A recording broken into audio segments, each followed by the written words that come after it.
나만 믿고 들어와요. 이제 고생 안 하게 해드릴게요. 그 말을 들었을 때 저는 손끝이 떨렸습니다. 기쁨인지 설렘인지 아니면 오래 참아온 외로움이 한꺼번에 무너지는 건지 그것도 잘 몰랐어요. 남편을 먼저 보내고 혼자 버텨온 세월이 너무 길었거든요. 방세는 늘 먼저 왔고 몸은 갈수록 무거워졌고 그래도 버티는 것 말고는 할 줄 아는 게 없었으니까요. 그래서였을 겁니다. 누군가 내 손을 잡아주겠다는 말이 그때는 너무 절실하게 들렸어요. 저는 애써 의심하지 않았습니다. 의심하면 이 손을 놓쳐야 할 것 같아서요. 그런데 그 집 문을 넘고 나서부터였습니다. 하나씩 천천히 이상한 것들이 보이기 시작했어요. 베란다로 나가 작은 목소리로 받는 전화. 제 앞에서 슬쩍 뒤집어 놓는 액정. 뭔가를 말하려다 멈추는 표정들. 처음엔 제가 예민한 거라고 생각했습니다. 어렵게 잡은 이 삶이 다시 깨질까봐 저는 못 본 척하고 또 못 본 척했어요. 하지만 어떤 불안은 감춰도 사라지지 않더군요. 그 집에 대체 무엇이 숨겨져 있었던 걸까요? 그리고 저는 왜 모든 걸 알고 난 뒤에도 한참을 그 자리에 그대로 있었던 걸까요?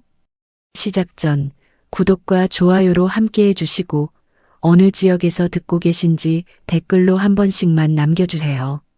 그곳에 행복이 닿길 바라겠습니다. 제가 윤상철이라는 사람을 처음 만난 건 김미자 씨 소개였습니다. 미자 씨는 저랑 동갑내기였어요. 같은 아파트 단지에 살면서 경로당 건강체조도 같이 다니고 가끔 시장도 같이 나가는 그런 사이였습니다. 딱히 깊은 사이라고 하기엔 애매하고 그렇다고 남이라고 하기엔 또 아닌 나이 들면 그런 관계가 하나씩 생기잖아요. 그런 미자 씨가 어느 날 체조 끝나고 슬쩍 말을 꺼냈습니다. 복래 씨, 나 아는 사람인데 한번 만나볼 생각 없어? 나쁜 사람 아니야. 나이도 우리랑 비슷하고. 저는 그 자리에서 바로 고개를 젓지 않았습니다. 흘려들은 것도 아니었어요. 그냥 잠깐 멈칫했어요. 사실 그 말이 완전히 낯설지가 않았거든요. 마음 한쪽에서는 어쩌면 하는 생각을 가끔 했으니까요. 혼자 사는 게 나쁜 건 아니지만 혼자라는 게 편한 것도 아니더라고요. 밤에 몸이 안 좋을 때, 전화할 사람이 마땅치 않을 때, 밥 차려 먹기 귀찮아서 그냥 누워버리는 날들. 그런 날이 하나씩 쌓이면 사람은 자기도 모르게 조금씩 낮아지는 것 같았어요. 그래도 처음엔 2번 만나고 말겠다고 생각했습니다. 윤상철 씨를 처음 본 건 미자 씨가 잡아준 작은 한식집에서였어요. 미자 씨가 먼저 와 있었고 상철 씨는 약속 시간보다 조금 일찍 도착해 있었습니다. 저보다 먼저 자리에 앉아서 물을 마시고 있더라고요. 옷은 단정했어요. 짙은 남색 셔츠에 단추를 목바로 아래까지 잠근 차림이었는데 억지로 꾸민 것 같지 않고 그냥 원래 그런 사람처럼 보였습니다. 제가 들어서자 먼저 일어나서 인사를 했어요. 작은 동작이었는데 그게 눈에 들어왔습니다.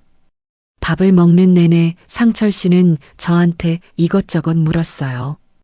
어디서 오래 사셨냐고, 요즘은 몸은 괜찮으시냐고, 드시고 싶은 건 뭔지. 거창한 말은 없었어요. 그냥 옆에 앉은 사람한테 관심이 있는 것처럼 자연스럽게 물어봤습니다. 저는 그게 어색하지 않았어요. 오히려 말을 잘 받아주는 사람이다. 그런 생각이 먼저 들었습니다. 헤어질 때 미자 씨가 저한테 귓속말로 어때? 하고 물었는데 저는 그냥 나쁘진 않더라고만 했어요. 그런데 집에 오는 길에 자꾸 그 사람이 생각나더라고요. 나쁘진 않더라가 아니라 사실 꽤 괜찮다 싶었던 거예요. 저도 모르게 2번, 3번 만나는 동안 상철 씨는 달라지지 않았습니다. 처음 봤을 때랑 네 번째 봤을 때랑 말투가 다르지 않았어요. 저한테 잘 보이려고 갑자기 목소리를 낮추거나 반대로 큰 소리 치거나 그런 게 없었습니다. 그냥 일관되게 조심스럽고 일관되게 다정했어요. 그러다 어느 날 제가 설거지 일하다 손목을 삐끗했다고 하니까 다음에 만날 때 파스 한 장을 챙겨오는 사람이었어요. 별거 아닌 것 같아도 그게 저한테는 되게 크게 느껴졌습니다. 한 번은 상철 씨가 먼저 말했어요. 저도 오래 혼자 살았어요. 익숙해지는 것 같아도 익숙해지지 않더라고요. 이제는 서로 의지하면서 살아야 하지 않겠어요? 저는 그 말을 듣고 바로 대답하지 못했습니다. 의지라는 말이 그냥 지나가는 말처럼 들리지 않았거든요. 오래 혼자였던 사람이 하는 말은 무게가 다르더라고요. 아, 이 사람도 나랑 비슷한 자리에 있었구나. 그런 생각이 들었습니다. 그런데 솔직히 말하면 저는 의심도 했습니다. 너무 점잖고, 너무 멀쩡하고, 너무 다정한 사람이 왜 저한테 먼저 손을 내밀까? 저는 그냥 월세방 사는 식당이라는 늙은 여자인데 뭘 보고 이렇게 성실하게 나오는 건지 그게 이해가 안 됐어요. 한 번은 상철 씨한테 직접 물었습니다. 왜 저 같은 사람한테 관심을 갖느냐고. 상철 씨는 잠깐 웃더니 말했어요. 돈 보고 사람 만나는 나이도 아니잖아요. 그냥 같이 있으면 편한 사람이면 되는 거지. 뭘 더 따져요. 그 말에 저는 마음이 놓였습니다. 그랬거든요. 이 나이에 돈이 어디 있겠어요. 저한테 뭘 바라고 붙는 사람도 아니구나. 그냥 외로운 사람끼리 만난 거구나 싶었어요. 지금 돌이켜보면 그 말 한마디가 제 안에 남아있던 마지막 의심의 문을 닫아버린 것 같습니다. 몇 달이 흐르고 상철 씨가 조심스럽게 말을 꺼냈어요. 같이 살아보자고. 어차피 혼자씩 따로 살면 외롭고 형편도 빠듯하니 함께 살면 서로 낫지 않겠냐고. 저는 그 말에 바로 대답하지 않았어요. 하룻밤이 아니라 며칠을 생각했습니다. 생각하다 보니 한 가지가 마음에 걸렸어요. 동거라는 건 싫었습니다. 나이 들어서 애매하게 얹혀 사는 것처럼 되면 나중에 제가 더 손해라는 걸 살아오면서 보고 들어서 알고 있었거든요. 그래서 제가 먼저 말을 했어요. 그러려면 혼인신고 먼저 해야 해요. 애매하게 살긴 싫어요. 상철 씨는 주저없이 고개를 끄덕였습니다. 당연하다는 듯이요. 그래서 저는 안심했어요. 이 사람은 저를 데려다 쓰고 발 빼려는 사람이 아니구나. 법적으로도 책임지겠다는 사람이구나. 그 생각에 마음이 단단해졌습니다. 혼인신고를 마치던 날 주민센터 창구에서 서류를 내밀 때 저는 손이 조금 떨렸어요. 기쁜 떨림이었습니다. 아, 이제 내 편이 생겼구나. 법적으로도 진짜 내 식구가 생긴 거구나. 그 생각이 가슴 아래 어딘가를 따뜻하게 채우는 것 같았습니다. 지금은 그 떨림이 부끄럽지는 않아요. 그때 저는 진심이었으니까요. 상철 씨 집에 짐을 들이던 날은 늦은 오후였습니다. 짐이라고 해봤자 낡은 캐리어 하나에 이불 하나, 그리고 작은 박스 2개였어요. 상철 씨는 박스를 대신 들어줬고 저한테 이것저것 보여주면서 이 찬장은 당신 마음대로 쓰면 된다. 여기 수납장도 비워뒀다. 설명해줬습니다. 그러면서 이제 여기가 당신 집이에요라고 했어요. 저는 그 말이 좋았습니다. 내 집. 올해 그 말이 낯설었는데 그날 처음으로 그게 실감 나는 것 같았어요. 저녁을 차렸습니다. 냉장고에 있는 것들로 간단하게 차린 밥상이었지만 둘이 마주 앉아서 먹는 게 오랜만이라 그런지 그것도 충분히 느껴졌어요. 상철 씨는 밥을 먹으면서 몇 마디 없었지만 나쁜 침묵은 아니었습니다. 그때였습니다. 상철 씨 핸드폰이 울렸어요. 모르는 번호였는데 상철 씨 표정이 순식간에 굳었습니다. 밥 먹다가 젓가락을 내려놓는 손이 눈에 들어왔어요. 그는 잠깐 화면을 들여다보더니 광고 전화라고 짧게 말하고 끊었습니다. 저는 그냥 고개를 끄덕였어요. 그런데 몇 분 지나지 않아 또 울렸습니다. 이번엔 상철 씨가 자리에서 일어났어요. 식탁에서 슬쩍 벗어나더니 베란다 쪽으로 걸어갔습니다. 유리문을 닫지는 않았어요. 닫을 새가 없었는지 아니면 별거 아니라는 걸 보이려고 그랬는지는 모르겠습니다. 저는 국그릇을 들고 먹는 척하면서 귀가 저절로 그쪽으로 갔어요. 목소리는 낮았고 말은 짧았습니다. 하지만 분명히 들렸어요. 이번 주 안으로는 넣겠습니다. 그게 다였어요. 그리고 상철 씨는 금방 들어와서 다시 밥상 앞에 앉았습니다. 아무 일도 없던 것처럼요. 저도 아무 말 하지 않았어요. 첫날이었으니까요. 의심을 꺼내는 게 맞지 않는 날 같았으니까요. 그런데 그 말이, 그 짧은 한마디가 밥 먹는 내내 머릿속에서 떠나질 않았습니다. 이번 주 안으로 넣겠습니다. 대체 뭘 넣겠다는 건지. 거래처 정산이라면 사무실에서 하면 되지. 왜 밥 먹다가 베란다로 나가서 낮은 목소리로 해야 하는 건지. 저는 국물을 한 숟갈 더 떴습니다. 숨을 고르려고요. 그날 밤 저는 오래 잠들지 못했습니다. 상철 씨 옆에 누워서 천장을 바라보면서 자꾸 그 말을 돌려 생각했어요. 아니겠지. 내가 예민한 거겠지. 첫날부터 이러면 안 되지. 그렇게 스스로를 달래면서도 눈이 떠졌습니다. 어렵게 잡은 이 삶이 깨질까봐 두려운 건지 아니면 처음부터 뭔가 잘못된 게 들어온 건지 그 경계가 그날 밤엔 잘 보이지 않았습니다.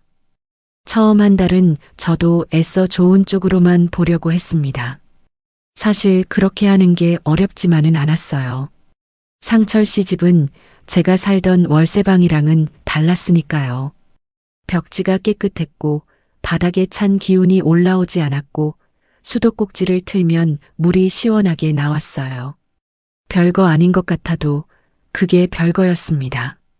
저는 겨울마다 전기장판 온도 맞추는 게 일이었고 여름엔 선풍기 하나로 버텼고 화장실 물 압이 약해서 샤워할 때마다 답답했던 사람이었거든요. 그러니 그것만으로도 살만하다는 생각이 들었어요. 아침마다 상철 씨는 미역국을 데웠습니다. 냉장고에 남은 미역국을 냄비에 옮겨서 불에 올려두고 저보다 먼저 일어나서 그걸 준비해 두는 거예요. 대단한 거 아니었습니다. 그냥 데우는 거니까요. 그래도 저는 그게 좋았어요. 누군가 나보다 먼저 일어나서 밥상을 챙겨두는 집, 오래 살아보지 못한 집이었으니까요. 이제 좀 살만하죠?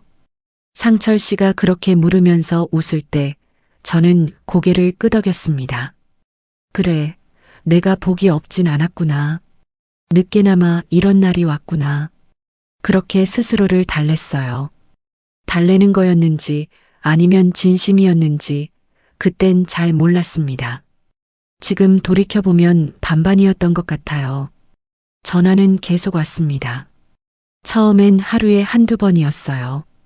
그러다 어느 날부터는 오전에 한 번, 오후에 또 한 번, 저녁이 되면 또 울렸습니다.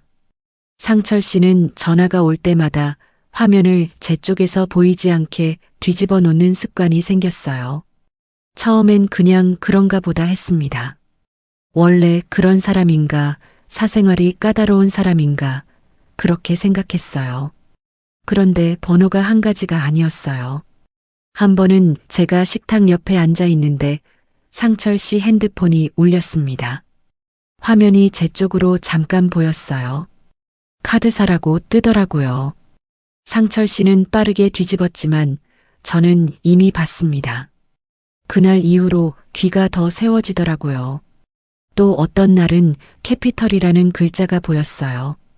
또 어떤 날은 모르는 휴대폰 번호가 연달아 2번 울렸습니다. 상철 씨는 그걸 다 끊거나 무음으로 넘겼어요. 저는 어느 날 조심스럽게 물었습니다. 왜 그렇게 전화를 피하세요? 상철 씨는 잠깐 멈췄다가 아무렇지 않은 목소리로 말했어요. 거래처 정산 전화가 요즘 좀 많아. 신경 쓸 거 없어요. 그 말에 저는 더 묻지 않았습니다. 묻고 싶었지만 뭐라고 물어야 할지 몰랐어요. 거래처 정산 전화가 왜 카드사 번호로 오냐고 물어야 했는데 그걸 입 밖에 내면 의심하는 사람이 되는 것 같아서 멈췄습니다. 그때 제가 그걸 참지 말았어야 했는데 빨간 봉투를 발견한 건 어느 평범한 오전이었습니다. 상철 씨는 아침 일찍 나갔고 저는 집을 좀 정리하려고 주방 수납장을 열었어요. 행주를 찾고 있었거든요. 수납장 아래 칸, 냄비들 뒤쪽에 뭔가 끼워져 있는 게 손에 잡혔습니다. 꺼내보니 빨간 봉투였어요. 두툼했습니다. 저는 잠깐 그대로 서 있었어요. 열면 안 되는 건지, 열어도 되는 건지, 머릿속이 잠깐 멈췄습니다. 그런데 손이 먼저 움직였어요. 봉투 안에는 종이들이 여러 장 들어 있었습니다. 카드 연체 고지서였습니다. 한 장이 아니었어요. 2장, 3장, 그리고 대출 상환 안내문이 있었습니다. 거기에 미납 통지서까지. 날짜를 봤어요. 다 최근이었습니다. 몇 달 전부터 이번 달까지 꼬박꼬박 쌓여 있었어요. 그게 행주 찾으려고 연 수납장 제일 아래 칸에 냄비 뒤에 숨겨져 있었습니다. 손이 떨렸어요. 종이를 잡은 손이 아니라 그냥 손 전체가 떨렸습니다. 심장이 내려앉는 것 같은 느낌이 뭔지 그때 처음 알았어요. 저는 봉투를 식탁 위에 내려놓고 한동안 앉아 있었습니다. 아무것도 못했어요. 생각이 너무 많아지면 오히려 아무 생각도 안 되더라고요. 상철 씨가 저녁에 들어왔을 때 봉투는 식탁 위에 그대로 있었습니다. 저는 치우지 않았어요. 일부러 뒀습니다. 상철 씨는 현관에서 신발을 벗다가 식탁을 봤어요. 잠깐 멈칫하는 게 느껴졌습니다. 그러더니 코트를 걸고 들어와서 봉투를 봤어요. 그리고 먼저 화를 냈습니다. 왜 남의 걸 뒤졌어요? 목소리가 갑자기 높아졌어요. 저는 그 기세에 잠깐 눌렸습니다. 뒤진 게 아니라 행주 찾다가 나왔다고 말하려다가 그게 중요한 게 아니라는 생각이 들었어요. 저는 조용히 물었습니다. 그럼 이게 뭔데요? 딱 그 한마디였어요. 목소리를 높이지 않았습니다. 높일 힘도 없었고 높인다고 달라질 것 같지도 않았어요. 상철 씨는 잠깐 저를 봤습니다. 그러더니 기세가 꺾였어요. 화가 빠져나가는 게 눈에 보이더라고요. 어깨가 내려가면서 소파에 그냥 주저앉았습니다. 그리고 털어놓기 시작했어요. 이야기는 길었습니다. 예전에 하던 납품 일이 있었다고 했어요. 몇 년 전에 거래처가 한꺼번에 끊기면서 일이 무너졌다고요. 그때부터 카드로 카드값을 막고 대출로 이자를 돌려막는 생활이 시작됐다고 했습니다. 처음엔 잠깐이면 될 줄 알았다고요. 그런데 그게 해를 넘기고 또 해를 넘겼다고. 지금은 숨이 턱턱 막히는 상황이지만 딱 몇 달만 넘기면 정리된다고 했어요. 저는 듣는 내내 아무 말을 하지 않았습니다. 상철 씨 말이 끝나고 나서도 한참을 가만히 있었어요. 분노가 와야 하는 순간인데 분노보다 먼저 온 건 공포였습니다. 화가 나는 것보다 무서운 게 먼저였어요. 자기한테 속았다는 억울함보다 이게 지금 내 상황이라는 실감이 먼저 왔습니다. 혼인신고까지 마친 상태였으니까요. 저는 그날 밤 혼자 가만히 생각했습니다. 혼인신고를 하자고 한 건 저였어요. 애매하게 살기 싫다고 법적으로도 책임 있는 관계를 만들자고 못 박은 게 저였습니다. 그게 저를 지켜줄 거라고 생각했는데 오히려 그게 저를 묶어버린 거였어요. 이미 법적으로 부부가 된 상태에서 저 혼자 짐 싸서 나간다고 해서 이게 끝나는 게 아니었습니다. 빚이 얼마나 되는지, 제 이름으로 얽힌 건 없는지, 나가면 어디로 가야 하는지 생각이 꼬리를 물었어요. 이미 혼인신고까지 했는데 나는 지금 어디까지 들어와 버린 거지. 그 생각이 머릿속에서 사라지지 않았습니다. 천장을 보면서 그 생각을 몇 번이고 돌렸어요. 상철 씨는 옆에서 일찍 잠들었습니다. 숨소리가 일정했어요. 저는 그 숨소리를 들으면서 이 사람이 지금 얼마나 가벼운 마음으로 자고 있는 건지 그게 이상하게 느껴졌습니다. 며칠이 지났어요. 상철 씨는 그날 이후 더 살갑게 굴었습니다. 미안한 마음이 있어서 그랬는지 아니면 제가 가방을 쌀까봐 그랬는지는 모르겠어요. 아침에 국을 더 정성스럽게 데우고 저녁에 들어오면서 과자 한 봉지씩 사들고 왔습니다. 저한테 말도 더 조심스럽게 했어요. 저는 그걸 받아들이면서도 마음 한쪽에서 뭔가 달라진 걸 느꼈어요. 상철 씨를 볼 때 예전이랑 같은 눈으로 보이지 않았습니다. 밥상 앞에 앉아서 국을 뜨면서도 이 사람이 내게 먼저 털어놓은 게 아니라 내가 발견해서 나온 거라는 생각이 자꾸 올라왔어요. 딱 몇 달만 넘기면 된다는 그 말도 믿고 싶으면서도 믿어지지 않았습니다. 몇 달이 얼마인지, 그 몇 달 동안 나는 어떻게 되는 건지 아무것도 정해진 게 없었어요. 그런데 저는 아직 그 집 식탁 앞에 앉아 있었고 상철 씨가 건네는 과자를 받아들고 있었습니다. 나오지 못한 건지 나오지 않은 건지 그 경계도 그때는 잘 몰랐어요. 다만 한 가지는 알았습니다. 이제 이 집에서 제 눈은 달라졌다는 것. 다정한 말보다 숨기는 것들이 먼저 보이기 시작했다는 것. 그리고 그게 앞으로 더 중요해질 것 같다는 것. 며칠 동안 저는 말을 줄였습니다. 밥은 같이 먹었어요. 아침에 일어나면 인사도 했습니다. 그런데 그게 전부였어요. 예전처럼 이런저런 얘기를 꺼내는 게 안 됐습니다. 말을 하려고 하면 어디서부터 시작해야 할지 몰랐어요. 빨간 봉투 얘기를 다시 꺼내야 하는지 아니면 그냥 덮고 지내야 하는지 그 사이 어딘가에서 저는 자꾸 멈췄습니다. 상철 씨는 그런 저를 보면서 눈치를 봤어요. 밥상에서 말이 없으면 먼저 날씨 얘기를 꺼냈고 제가 짧게 대답하면 더 캐묻지 않았습니다. 그게 또 이상했어요. 화를 내지도 않고 해명을 길게 늘어놓지도 않고 그냥 조심스럽게 옆에 있는 거요. 그 태도가 오히려 저를 더 복잡하게 만들었습니다. 사람이 잘못을 하고도 저렇게 조용히 있으면 화를 내는 쪽이 오히려 이상한 사람이 되는 것 같잖아요. 저는 가방을 싸는 상상을 몇 번 했습니다. 캐리어에 옷 넣고 이불 챙기고 나머지 박스 2개 다시 묶어서 나가는 거요. 그런데 그 다음이 안 그려졌어요. 어디로 가야 하는지, 다시 월세방을 구해야 하는데 지금 당장 보증금이 있는 것도 아니었습니다. 주변엔 결혼한다고 알렸고 미자 씨한테도 잘 됐다는 소리를 들었어요. 그 상황에서 몇 달도 안 돼서 나왔다고 하면 뭐라고 설명해야 하는지 창피한 것보다 막막한 게 더 컸습니다. 현실이 그랬어요. 마음이 결정을 해도 발이 안 떨어지는 게 형편 때문이었습니다. 상철 씨가 먼저 다가온 건 봉투 발견하고 나흘째 되던 저녁이었습니다. 밥을 다 먹고 나서 제가 설거지를 하고 있는데 상철 씨가 뒤에 와서 섰어요. 아무 말 없이 잠깐 서 있다가 조용히 말했습니다. 복래 씨, 나 좀 봐요. 저는 설거지를 멈추고 돌아섰어요. 상철 씨 얼굴을 봤는데 울진 않았습니다. 그런데 아주 지쳐 보였어요.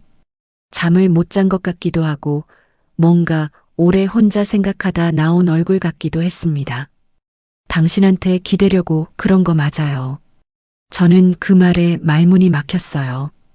그런데 속이려고 한 건 아니에요. 좀 더 정리되면 말하려고 했는데 그게 자꾸 늦어진 거예요. 저는 뭐라고 해야 할지 몰랐습니다.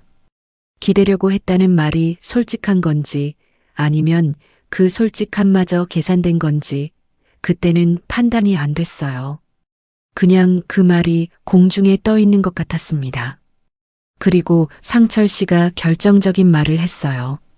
부부면 이 정도는 같이 넘겨야 하지 않겠어요? 그 말이 저한테 어떻게 들어왔는지 설명하기가 쉽지 않아요. 틀린 말은 아니었거든요. 부부면 같이 넘겨야지 맞는 말이에요. 그런데 그 말이 저한테 위로로 들린 게 아니라 책임으로 들렸습니다. 부부니까 내가 같이 져야 한다는 말로 들렸어요. 그리고 그게 틀린 해석인지 맞는 해석인지 그 순간엔 확인할 수가 없었습니다. 더 복잡했던 건 그 부부라는 관계를 먼저 못 박은 게 저라는 거였어요. 애매하게 살지 않겠다고 혼인신고부터 하자고 한 게 저였습니다. 그러니 상철 씨가 부부라는 말을 꺼낼 때 저는 거기에 반박을 못했어요. 내가 원한 관계잖아요. 내가 만들자고 한 틀인데 이제 와서 그게 싫다고 할 수가 없었습니다. 그날 밤 저는 적금 통장을 꺼내봤어요. 오래 모은 돈이 아니었습니다. 식당 설거지하고 청소일하면서 조금씩 모은 거였어요. 쓸 데도 없고 쓸 용기도 없어서 그냥 쌓아둔 돈이었습니다. 그게 전부였어요. 저한테 있는 건 그게 다였거든요. 그 통장을 들여다보면서 저는 오래 앉아 있었습니다.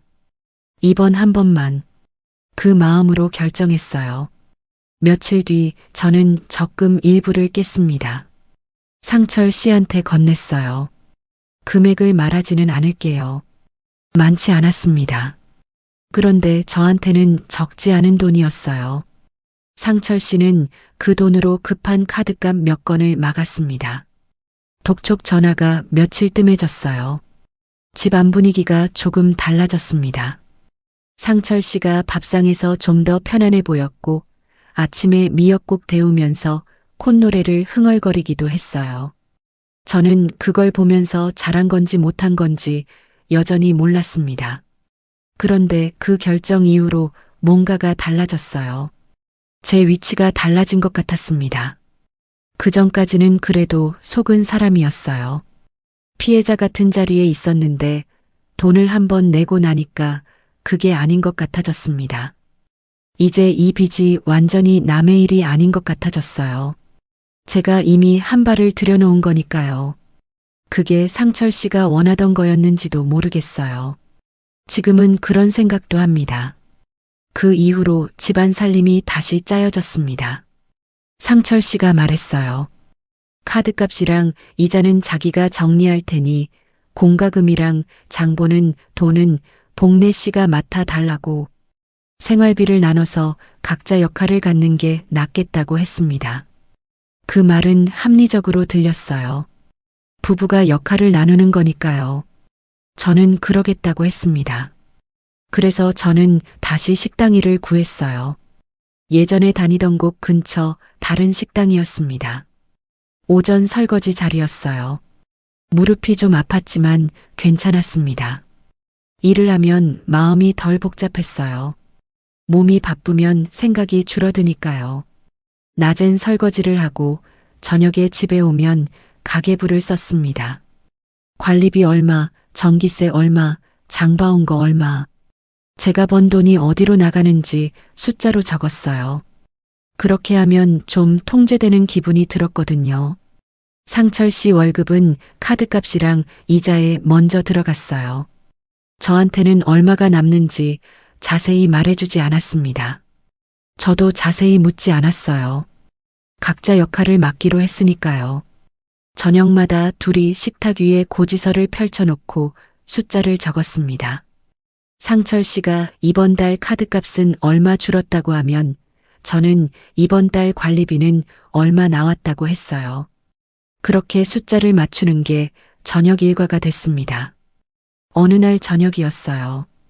가계부를 적다가 저는 손을 멈췄습니다.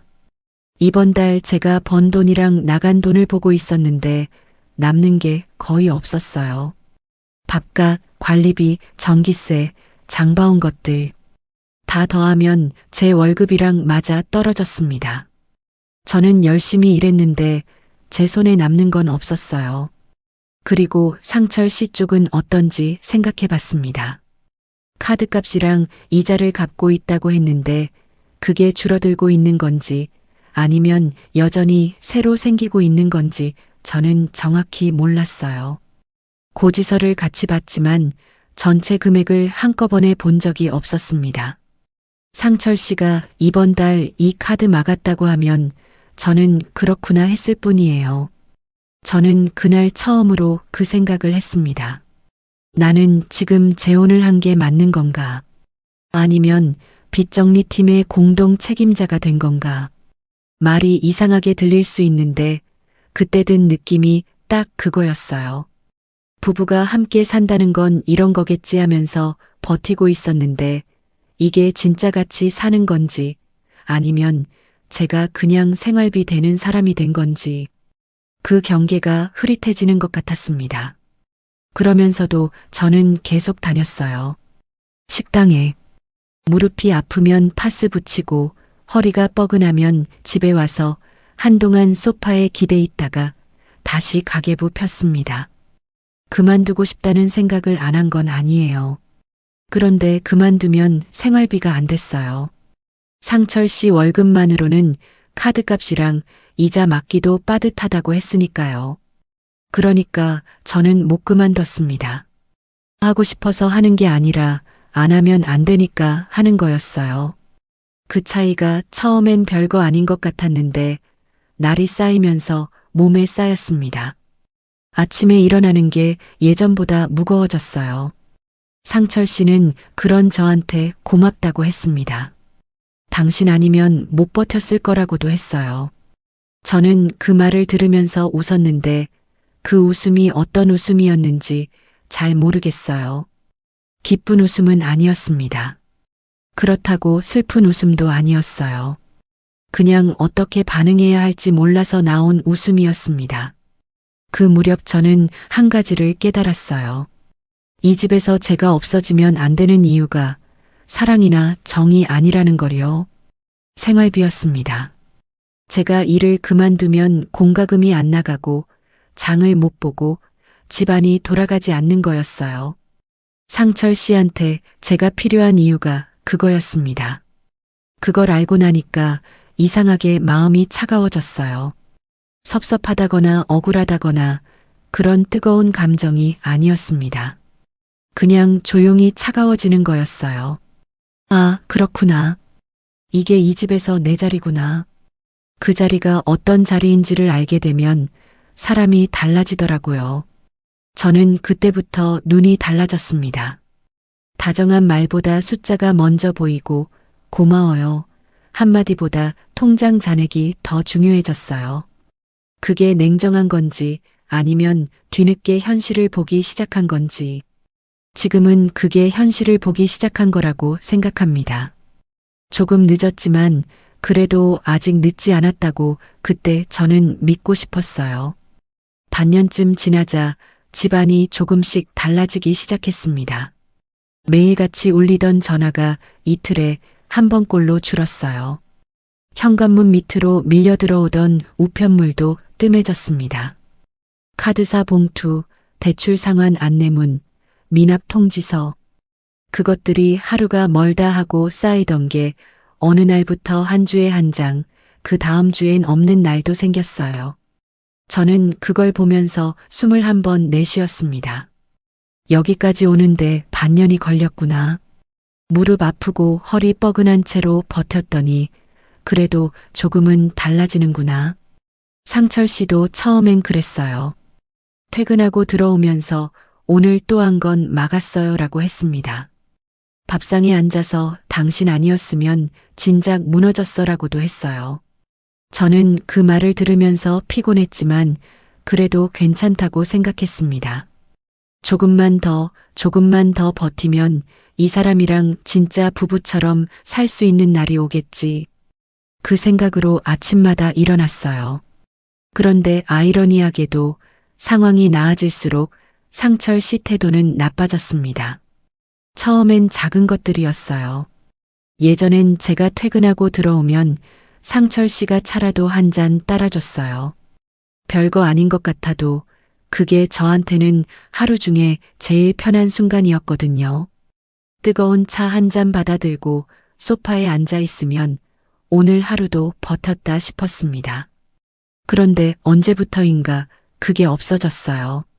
제가 들어와도 상철 씨는 텔레비전을 보고 있었습니다. 고개를 돌려서 왔어요. 한마디 하고 다시 화면으로 시선을 돌렸어요.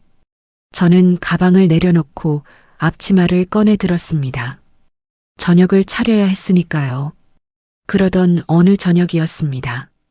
제가 냉장고를 열어서 있는 것들로 반찬을 차렸어요. 계란 한 접시, 멸치볶음, 김치. 많지 않았지만 그게 전부였습니다. 상철 씨가 밥상 앞에 앉더니 한번 훑어보고 말했어요. 오늘 반찬은 이게 다예요?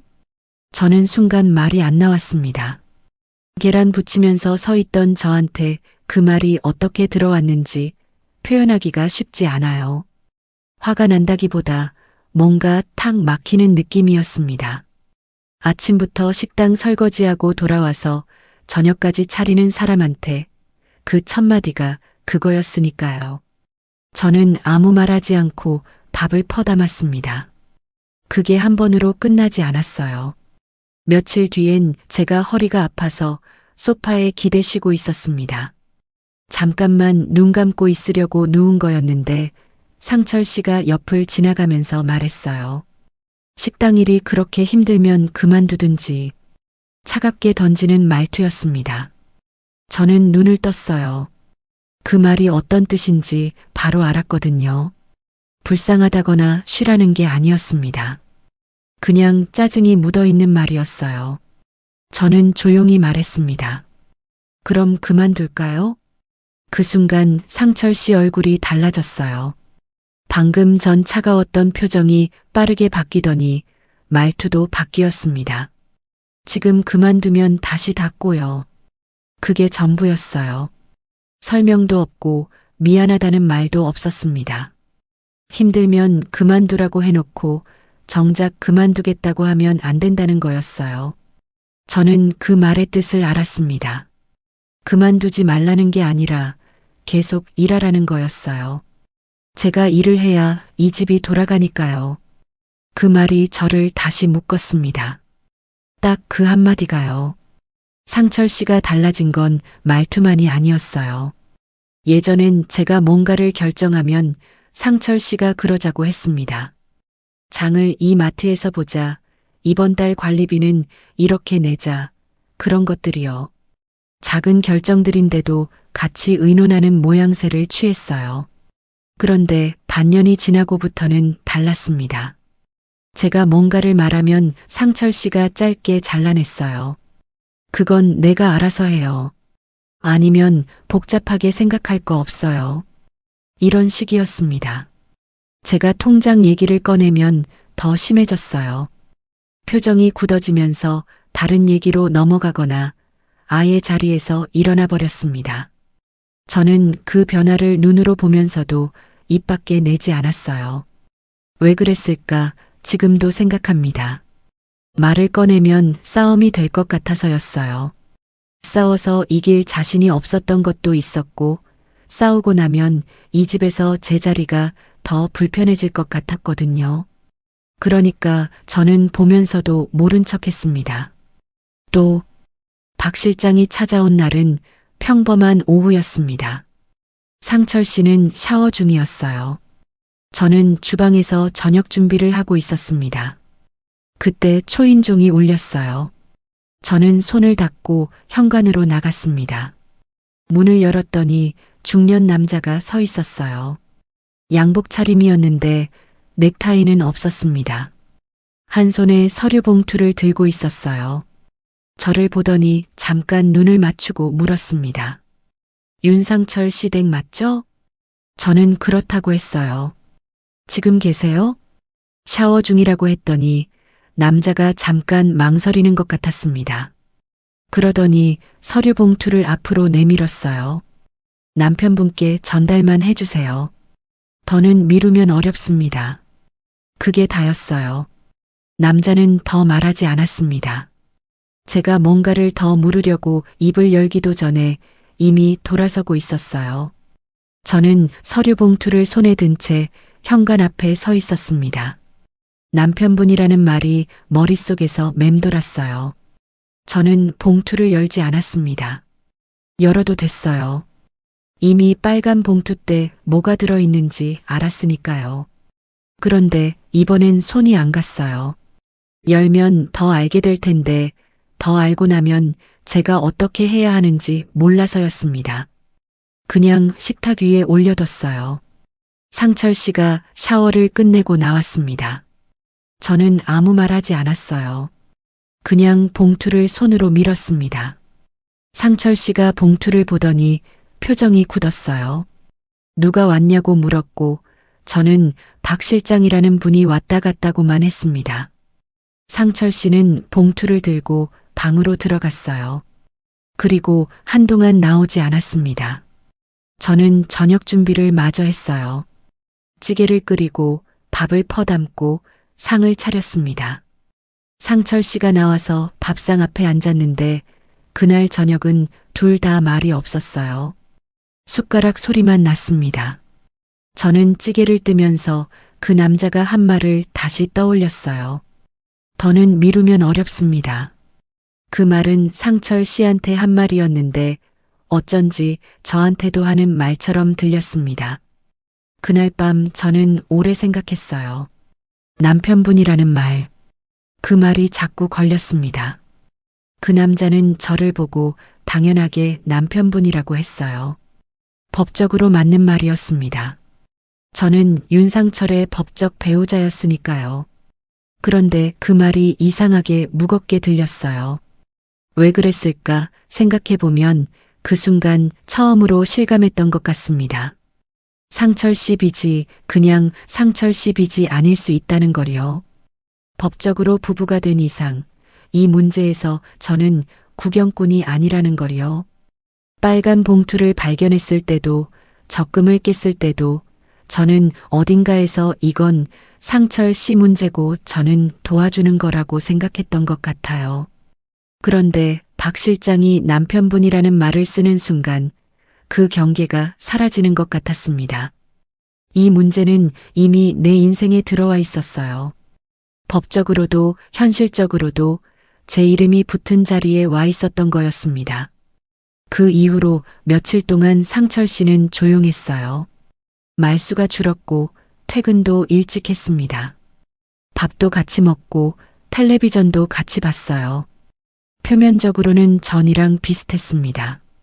그런데 저는 달랐어요. 똑같이 앉아 있었는데 보이는 게 달랐습니다. 상철 씨가 텔레비전을 보면서 웃을 때 저는 그 웃음이 어디서 나오는 건지 생각했어요. 이 사람은 지금 뭘 보고 웃는 건지. 박 실장이 다녀간 지 며칠도 안 됐는데 저렇게 웃을 수 있는 건지. 저는 웃음이 안 나왔습니다. 피곤한 것도 있었지만 그것보다는 마음이 자꾸 딴 데 가 있었어요.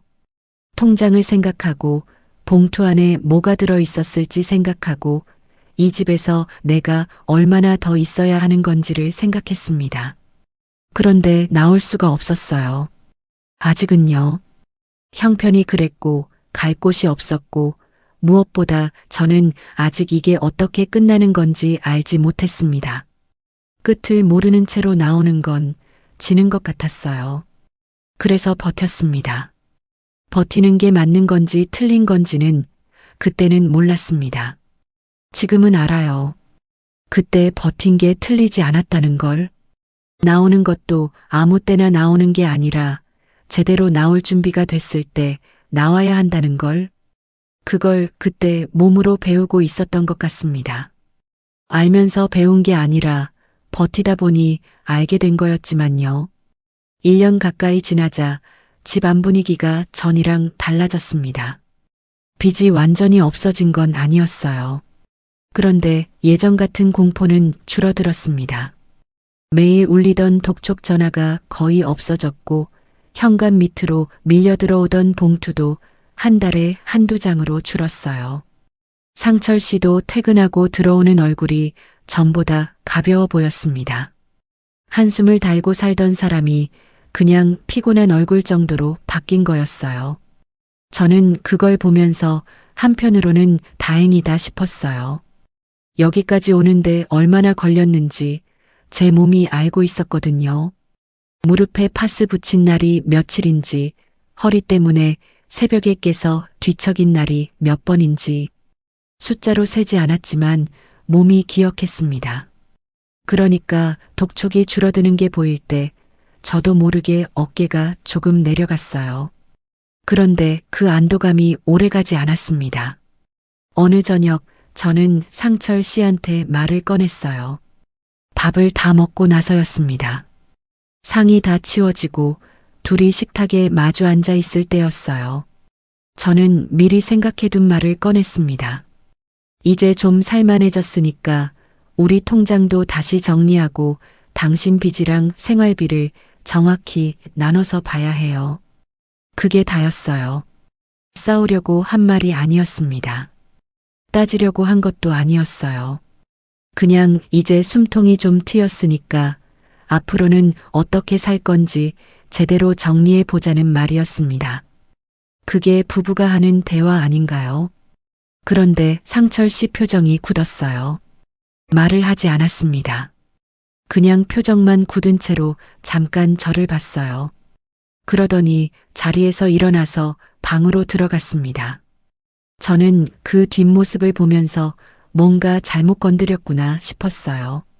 그런데 잘못 건드린 게 아니잖아요. 당연한 말을 했는데 그게 왜 저 사람을 저렇게 만드는 건지. 며칠 뒤부터 상철 씨는 늦게 들어오기 시작했습니다. 예전엔 6시 넘으면 들어왔는데 7시, 8시가 넘어서 들어오는 날이 생겼어요. 밥도 밖에서 먹고 왔다고 했습니다. 배 안 고프다고요. 저는 혼자 밥을 먹었어요. 혼자 상 차리고, 혼자 먹고, 혼자 치웠습니다. 그러면서 이상한 생각이 들었어요. 예전에 혼자 살 때랑 뭐가 다른 건지. 그때는 혼자였으니까 혼자 먹었고, 지금은 둘인데 혼자 먹는 거잖아요. 다른 게 없었습니다. 아니, 오히려 그때보다 못했어요. 그때는 적어도 제 통장에 제 돈이 있었는데 지금은 버는 족족 나가고 있었으니까요. 저는 그 생각을 애써 떨쳐냈습니다. 아직 확인된 것도 아니고 제가 예민하게 받아들이는 것일 수도 있으니까요. 그렇게 스스로를 달랬어요. 그런데 달래는 것도 한두 번이지 몇 번을 반복하면 달래는 말이 공허해지더라고요. 상철 씨가 정면으로 말을 꺼낸 건 그로부터 며칠 뒤였습니다. 저녁을 먹다가였어요. 저는 아무 말도 안 했는데 상철 씨가 먼저 숟가락을 내려놓더니 저를 봤습니다. 그러고는 말했어요. 당신도 편하게 살려고 결혼한 거잖아. 나만 이용한 건 아니지. 저는 그 말을 듣고 숟가락을 내려놨어요. 천천히 내려놨습니다. 소리 안 나게요. 그러고는 상철 씨를 봤어요. 그 눈을 봤는데 이 사람이 지금 하고 싶은 말이 뭔지 알 것 같았습니다. 내가 당신을 이용한 것처럼 당신도 나를 이용한 거니까 피차 마찬가지 아니냐는 거였어요. 그 말이 저를 완전히 깨웠습니다. 지금까지 제가 참은 이유가 있었어요. 부부니까. 같이 넘기면 언젠가 사람답게 살 수 있을 거라고. 그 믿음 하나로 버텼습니다. 그런데 상철 씨는 그 1년을 그렇게 보지 않았어요. 부부의 시간이 아니라 필요에 의한 거래로 본 거였습니다. 내가 필요할 때 옆에 있어준 사람, 그게 상철 씨 눈에 비친 저였던 거예요. 그 생각이 드는 순간 이상하게 눈물이 안 났습니다. 슬프지 않아서가 아니었어요. 그냥 눈물보다 다른 게 먼저 왔습니다. 차갑고 단단한 것이요. 그날부터 저는 통장을 들여다봤습니다. 제 통장이요. 상철 씨 통장이 아니라요. 지난 1년 동안 제가 번 돈이 어디로 나갔는지, 제 적금에서 꺼낸 돈이 얼마인지, 제가 부담한 생활비가 총 얼마인지, 가계부를 다시 꺼냈어요. 매달 꼬박꼬박 적어온 숫자들이 거기 있었습니다. 더하기 시작했어요. 관리비, 전기세, 가스비, 장봐온 것들, 반찬 재료비. 거기에 처음에 적금 깨서 넣은 돈까지 다 더하니까 숫자가 나왔습니다. 작지 않았어요. 저한테는 절대 작지 않은 금액이었습니다. 저는 그 숫자를 보면서 오래 앉아 있었어요. 이 돈이 어디 갔을까? 상철 씨 카드값 막는 데 들어간 건지, 이자 내는 데 들어간 건지, 아니면 제가 모르는 다른 데로 간 건지, 그걸 저는 정확히 알지 못했습니다. 같이 산 1년 동안 통장을 나란히 펼쳐놓고 제대로 본 적이 없었거든요. 상철 씨가 보여주지 않았고 저도 끝까지 밀어붙여서 보지 않았어요. 그게 후회됐습니다. 그때 한 번이라도 제대로 봤어야 했는데. 며칠 뒤 상철 씨가 먼저 말을 꺼냈습니다. 저녁을 먹고 나서였어요. 상이 치워지지도 않은 상태에서 상철 씨가 팔짱을 끼고 말했습니다. 이렇게 사느니 헤어지는 게 낫겠다. 던지는 말투였어요. 결정을 한 것 같은 말투가 아니라 시험하는 것 같은 말투였습니다. 제가 그 말에 흔들리는지 보려는 것 같았어요.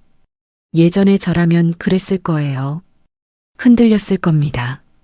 어디 가냐고 다시 생각해 보자고 그랬을 거예요. 그런데 그날 저는 달랐습니다. 상철 씨를 보면서 조용히 대답했어요.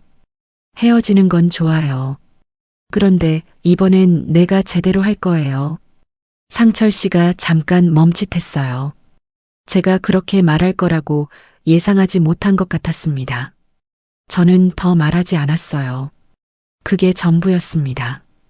다음 날 저는 무료 법률 상담을 알아봤습니다. 주민센터에 가서 물어봤어요. 법률 상담 받을 수 있는 곳이 어디냐고요. 직원분이 친절하게 알려줬습니다. 동사무소 법률 상담 날짜가 있었고 대한법률구조공단에서도 무료 상담이 된다고 했어요. 저는 날짜를 적어서 나왔습니다. 상담 날 변호사 선생님을 만났어요. 젊은 분이었는데 말을 잘 들어줬습니다. 저는 상황을 차근차근 설명했어요.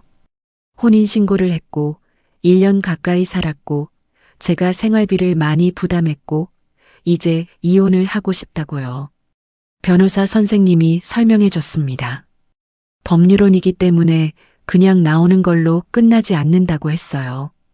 협의 이혼을 하려면 가정법원에서 확인 절차를 밟아야 하고 둘이 합의가 안 되면 조정 절차로 넘어간다고 했습니다. 조정도 안 되면 재판까지 갈 수 있다고요. 재산 분할은 혼인 중에 형성하거나 유지한 재산과 기여도가 쟁점이 될 수 있다고 했어요. 저는 그 말을 듣고 메모했습니다. 재산 분할, 기여도, 혼인 중 생활비 부담. 저한테 큰 재산이 있는 게 아니었어요. 상철 씨도 마찬가지였습니다. 그런데 변호사 선생님이 말했어요. 재산이 크고 작고의 문제가 아니라 혼인 중에 한쪽이 부담한 것들이 있다면 그게 기여로 인정될 수 있다고요. 제가 부담한 생활비, 적금에서 꺼낸 돈, 그게 아무것도 아닌 게 아닐 수 있다고 했습니다. 저는 그 말을 듣고 처음으로 생각했어요. 내 1년이 그냥 사라진 게 아닐 수 있겠구나. 그냥 쓰고 버려진 게 아닐 수 있겠구나.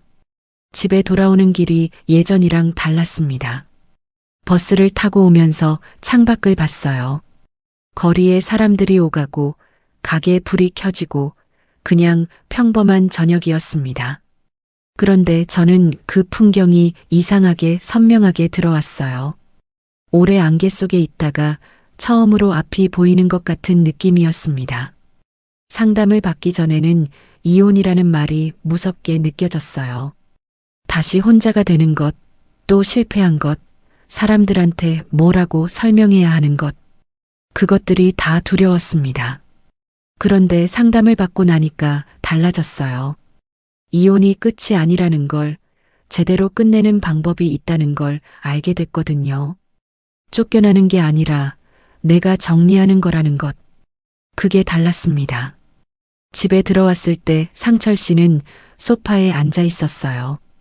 어디 갔다 오냐고 물었습니다. 저는 잠깐 상철 씨를 봤어요. 그리고 짧게 말했습니다. 알아볼 게 있어서요. 상철 씨는 더 묻지 않았어요. 저도 더 말하지 않았습니다. 저는 방으로 들어가서 가계부를 다시 꺼냈어요. 상담에서 들은 내용을 생각하면서 제가 기록해온 숫자들을 다시 정리했습니다. 생활비 낸 날짜, 금액, 적금 깬 날짜, 금액. 하나씩 적었어요. 손이 떨리지 않았습니다. 오히려 손이 차분했어요. 이상하게 마음이 가라앉아 있었습니다. 화도 아니고 슬픔도 아니고 그냥 해야 할 일이 생긴 사람의 마음이었어요. 저는 그날 밤 처음으로 결심했습니다.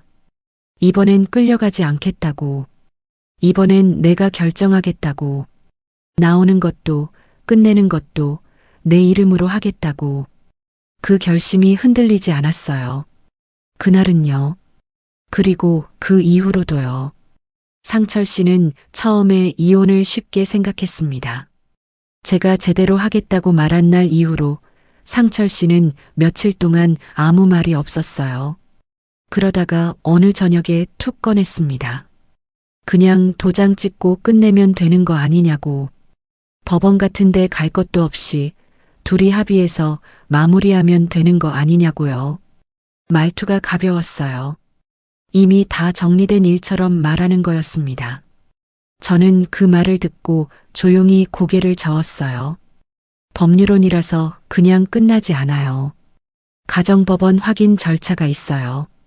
상철 씨가 잠깐 멈칫했습니다. 그게 무슨 말이냐는 표정이었어요. 저는 상담에서 들은 내용을 차분하게 말했습니다. 협의이혼도 가정법원에서 확인을 받아야 하고 합의가 안 되면 조정으로 넘어간다고요. 상철 씨는 그 말을 들으면서 표정이 달라졌어요. 편하게 끝내려던 계획이 틀어진 사람 얼굴이었습니다. 저는 그 표정을 보면서 아무 감정이 없었어요. 예전이었으면 저 사람이 불편해하는 게 신경 쓰였을 거예요. 어떻게든 부드럽게 넘어가려고 제가 먼저 한 발 물러섰을 거예요. 그런데 그날은 달랐습니다. 그냥 사실을 말했을 뿐이고 그게 상철 씨를 불편하게 만들었다면 그건 제가 어떻게 할 수 있는 게 아니었습니다. 저는 그 즈음부터 준비를 시작했어요. 가계부에 적어온 것들을 다시 정리했습니다. 날짜별로, 항목별로. 제가 낸 관리비, 전기세, 가스비, 장을 봐온 금액들, 적금을 깬 날짜와 금액, 식당 일하면서 번 돈이 매달 얼마였는지, 그걸 한 장에 정리해서 적었어요. 손으로 직접 쓴 거였습니다. 컴퓨터 같은 게 있었으면 깔끔하게 정리했겠지만 저는 그냥 공책에 썼어요. 줄 맞춰서 숫자 틀리지 않게 천천히 썼습니다. 한 장 다 쓰고 나서 다시 읽어봤어요. 1년이라는 시간이 숫자로 거기 있었습니다. 많지 않았어요. 큰 돈이 아니었습니다. 그런데 저한테는 전부였어요. 식당 설거지에서 번 돈이고 오래 모아온 적금이었으니까요. 그게 거기 있었습니다. 날짜랑 금액이랑 다요. 변호사 선생님이 그랬었어요. 기록이 있으면 다르다고. 기억은 흐려지지만 숫자는 안 흐려진다고요. 저는 그 말을 믿었습니다. 가정법원 조정기일 날짜가 잡혔습니다. 그날 아침 저는 일찍 일어났어요. 잠이 제대로 오지 않았거든요. 새벽에 몇 번을 깼는지 모릅니다. 그런데 이상하게 몸이 무겁지 않았어요. 오히려 어딘가 가벼운 것 같았습니다. 긴장이 없었던 게 아니에요. 긴장은 됐어요. 그런데 두렵지는 않았습니다. 그 차이가 저한테는 컸어요. 단정하게 차려입었습니다. 평소에 잘 꺼내 입지 않던 옷을 입었어요. 특별히 좋은 옷은 아니었지만 제일 단정한 거로 골랐습니다. 거울을 보면서 머리를 매만졌어요. 오랜만에 제 얼굴을 제대로 봤습니다. 주름이 늘었고 눈밑이 어두웠어요. 그런데 눈빛은 흔들리지 않았습니다. 저는 그걸 보면서 괜찮다고 생각했어요. 나갈 준비가 됐다고요. 가정법원은 생각보다 조용한 곳이었습니다. 복도에 사람들이 있었어요. 저마다 서류를 들고 저마다 어떤 표정을 하고 있었습니다. 저는 그 사람들을 보면서 이 사람들도 다 각자의 이야기가 있겠구나 싶었어요. 나만 이런 자리에 오는 게 아니구나. 그 생각이 이상하게 마음을 조금 편하게 해줬습니다. 조정실에 들어갔어요. 상철 씨가 먼저 와 있었습니다. 정장을 입고 있었어요. 저를 보더니 눈을 피하지는 않았습니다. 그냥 봤어요. 저도 봤습니다. 특별한 감정이 없었어요. 미운 것도 불쌍한 것도 아니었습니다. 그냥 1년을 같이 산 사람이 거기 있었어요. 조정위원 선생님이 양쪽 이야기를 들었습니다. 상철 씨가 먼저 말했어요. 서로 필요해서 만난 거고 서로 의지해서 산 거라고요. 한쪽만 손해본 게 아니라고 했습니다. 저도 편하게 살려고 들어온 거 아니냐고요. 그 말이 익숙했어요. 밥상에서 들은 말이랑 같았습니다. 저는 그 말을 들으면서 조용히 앉아 있었어요. 반박하고 싶은 마음이 없었던 게 아닙니다. 그런데 지금 여기서 목소리를 높이는 건 제가 원하는 게 아니었어요. 저는 이기고 싶었던 게 아니라 제대로 끝내고 싶었거든요. 그 차이가 있었습니다. 조정위원 선생님이 저한테 말할 기회를 줬어요. 저는 공책을 꺼냈습니다. 제가 정리해 온 거요. 날짜와 금액이 적힌 그 공책이요. 떨리지 않았어요. 손이 차분했습니다. 천천히 말했어요. 혼인 기간 동안 제가 부담한 생활비 내역을 정리해 왔습니다. 관리비, 공과금, 식비, 그리고 처음에 적금에서 꺼내서 카드값 막는데 보탠 돈까지요. 조정위원 선생님이 받아서 봤어요. 상철 씨도 그쪽을 봤습니다. 저는 계속 말했어요. 저는 큰 돈을 요구하는 게 아니에요. 제가 이 혼인 기간 동안 기여한 것들이 아무것도 아니지 않다는 걸 확인하고 싶은 겁니다. 그 말을 하는 동안 목이 잠기지 않았어요. 예전 같았으면 이런 자리에서 눈물이 났을 거예요. 억울하고 서럽고 왜 내가 이런 자리에 앉아 있나 싶어서요. 그런데 그날은 달랐습니다. 그냥 할 말을 했어요. 준비해 온 말을요. 상철 씨가 그때 말했습니다. 서로 필요해서 산 거 아니냐? 그 말이 또 나왔어요. 같은 말을 또 하는 거였습니다. 저는 그 말을 듣고 잠깐 상철 씨를 봤어요. 그리고 처음으로 또렷하게 말했습니다. 필요해서 결혼했을 순 있어요. 목소리가 떨리지 않았습니다. 그런데 사람을 빗막는 데만 쓰고 버리는 건 부부가 아니에요. 조정실이 조용해졌습니다. 상철 씨가 아무 말을 하지 않았어요. 조정위원 선생님도 잠깐 아무 말이 없었습니다. 저도 더 말하지 않았어요. 그 한마디면 충분했거든요. 더 보탤 게 없었습니다. 제가 1년 동안 하고 싶었던 말이 그 두 문장에 다 들어가 있었어요. 절차는 그 이후로도 시간이 걸렸습니다. 한 번에 끝나는 게 아니었어요. 조정이 마무리되고 서류가 오가고 법원 확인을 받는데 몇 주가 더 걸렸습니다. 그동안 저는 상철 씨와 같은 집에 있었어요. 어색했습니다. 밥을 같이 먹지 않았고 거의 말도 없었어요. 그냥 각자의 방식으로 그 집에 있었습니다. 이상한 건 그게 그렇게 힘들지 않았어요. 예전엔 상철 씨가 말이 없으면 제가 먼저 뭔가를 꺼냈어요. 분위기가 불편한 게 싫어서요. 그런데 그 몇 주는 달랐습니다. 불편해도 괜찮았어요. 이미 끝나가는 중이라는 걸 알았으니까요. 끝이 보이면 사람이 달라지는 것 같습니다. 버티는 게 아니라 기다리는 거니까요. 법적으로 정리된 날 저는 짐을 쌌습니다. 처음 들어올 때랑 비슷했어요. 캐리어 하나, 이불 하나, 박스 2개. 짐이 늘지 않았습니다. 아니, 줄었어요. 들어올 때 가져온 것들 중에 몇 가지는 쓰다가 낡아서 버렸거든요. 상철 씨는 방에 있었습니다. 나오지 않았어요. 저는 짐을 다 챙기고 나서 거실을 한번 둘러봤어요. 미역국을 데우던 주방, 빨간 봉투가 숨겨져 있던 수납장, 저녁마다 고지서를 펼쳐놓던 식탁. 그것들이 거기 그대로 있었습니다. 미운 감정이 없었어요. 그렇다고 애틋하지도 않았습니다. 그냥 여기서 1년을 살았구나. 그 생각만 들었어요. 현관문을 닫고 나왔습니다. 계단을 내려오면서 발이 가벼웠어요. 이상하게요. 짐을 들고 있는데 발이 가벼웠습니다. 왜 그랬을까 나오면서 생각했어요. 무거운 걸 내려놓은 것 같아서였을 거예요. 짐이 아니라 다른 게요. 밖으로 나오니까 바람이 불었습니다. 차가운 바람이었어요. 저는 잠깐 그 자리에 서 있었습니다. 이제 어디로 가야 하는지, 당장 오늘 밤은 어디서 자야 하는지, 현실적인 문제들이 거기 있었어요.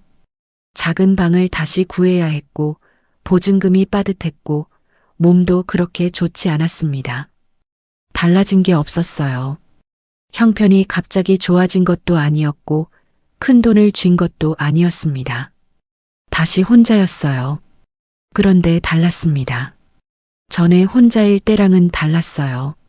그때는 그냥 혼자였지만 지금은 내가 결정해서 혼자인 거였거든요. 그 차이가 작아 보여도 저한테는 크게 느껴졌습니다.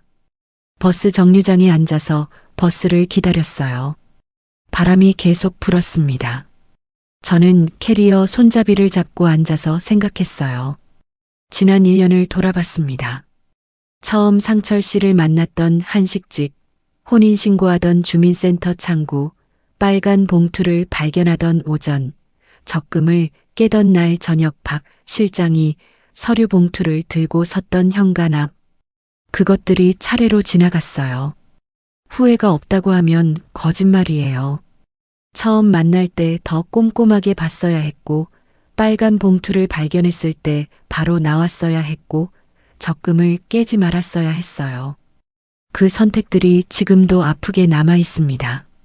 그런데 그 선택들을 한 게 어리석어서가 아니었다는 것도 알아요.